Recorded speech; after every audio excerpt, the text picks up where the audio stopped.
Hi everyone, I hope you're all doing well. I wanted to come and do this video today, totally unexpected.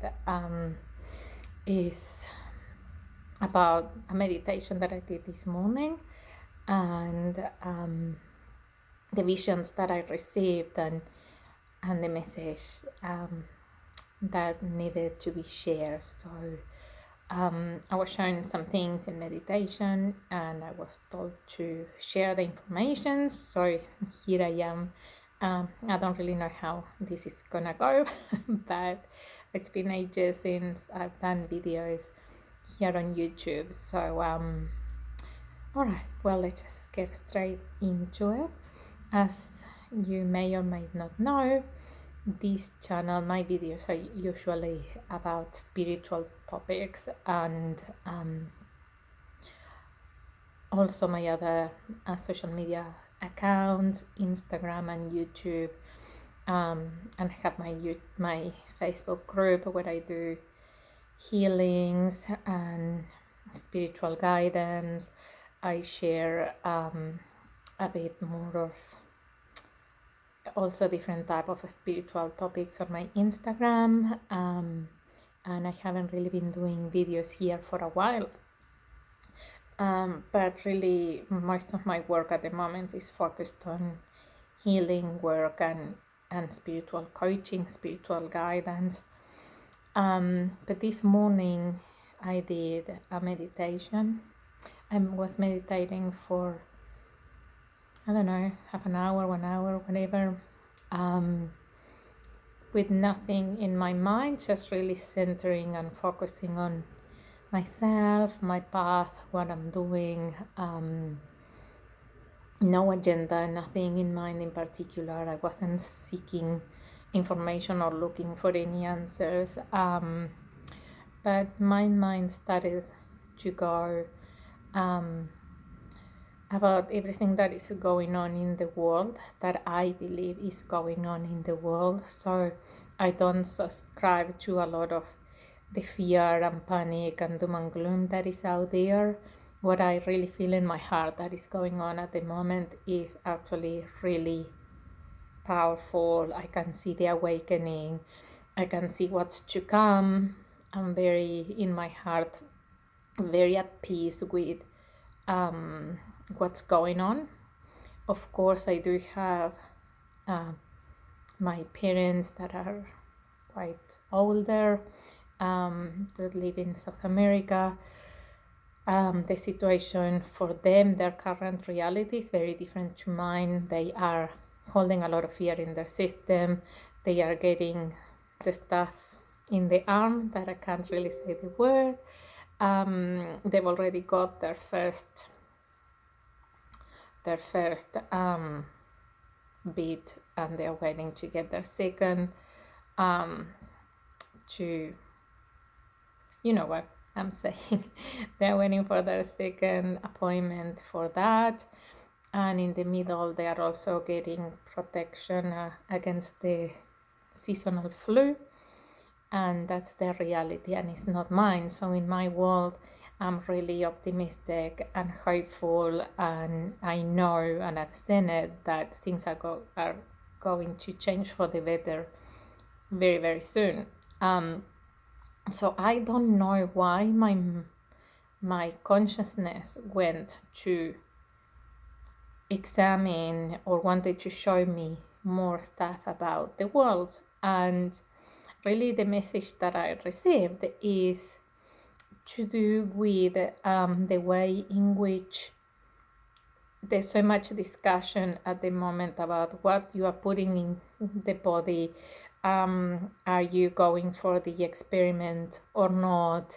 What is in it? Is it going to be good or bad? There's a lot of arguments both sides about that awareness about what am I going to allow to be put in me. And what I was shown is how it's such a very important conversation at the moment to have, definitely, but how much more we're allowing to happen, to be put in our bodies without questioning. So I was shown children at birthday parties and Halloween and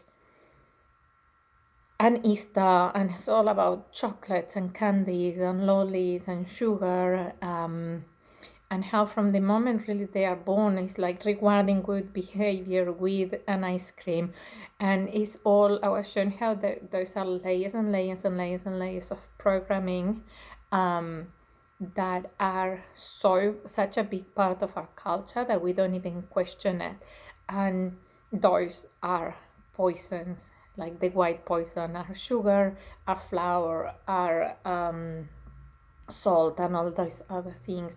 And so how as humans there's a big movement against these, but we don't even stop to question what's in our drinking water, what's in all these other things that are such a big part of our culture. Our every day we get such large amounts of all the things in our drinking water.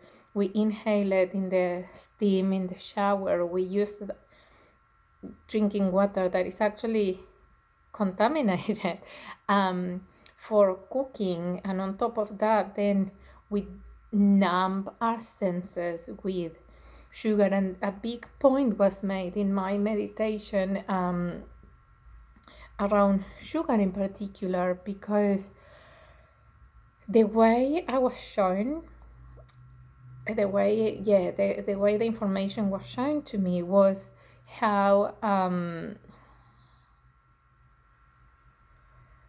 it was about how we this programming about rewarding good behavior with sugar and all the things in particular, and the birthday parties and the Easter eggs and all of that, it teaches us to disconnect from our emotions, from our feelings, and eventually from our soul. It causes a spiritual disconnection. Why? Because when we are little and we are upset, to try and cheer us up, instead of teaching or exploring why we are feeling a certain way, we are just programming our little ones, we're programming humanity to keep trying to numb ourselves so that we don't explore. So as kids, it's very innocent.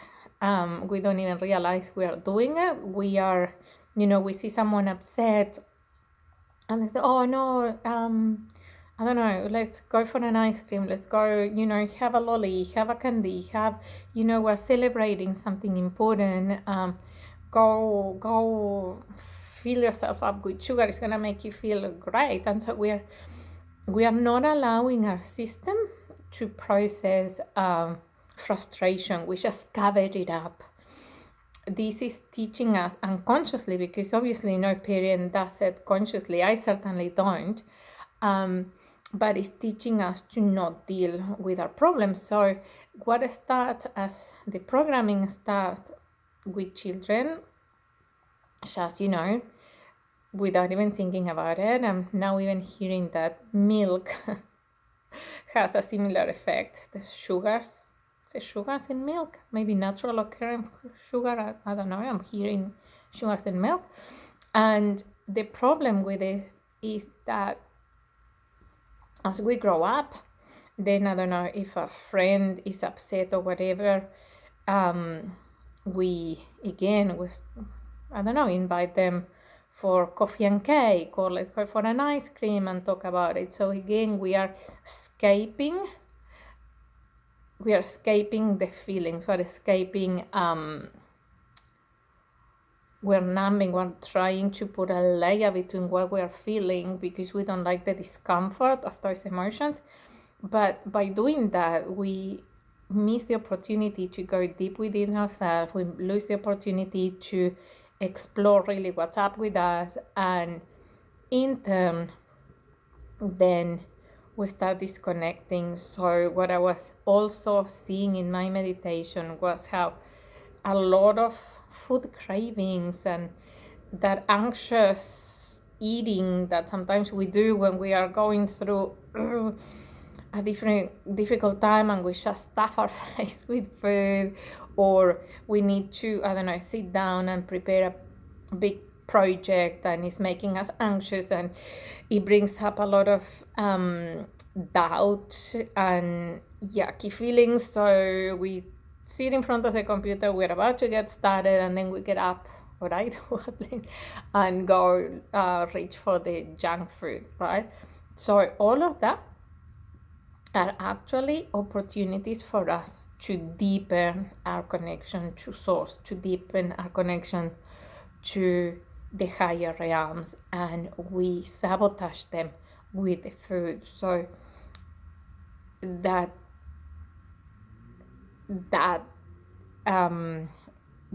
pattern of eating is not about hunger at all. It highlights the disconnection and increases the disconnection from our soul. And we started with our children from the moment they are born. So I was showing how now that the issue of what are you putting in your body, are you poisoning your body, and all that is happening, we should really take the conversation, take up the opportunity to have that conversation around other topics as well. Leaving it out there for you guys. I hope this helps and resonates, and I send you a lot of love.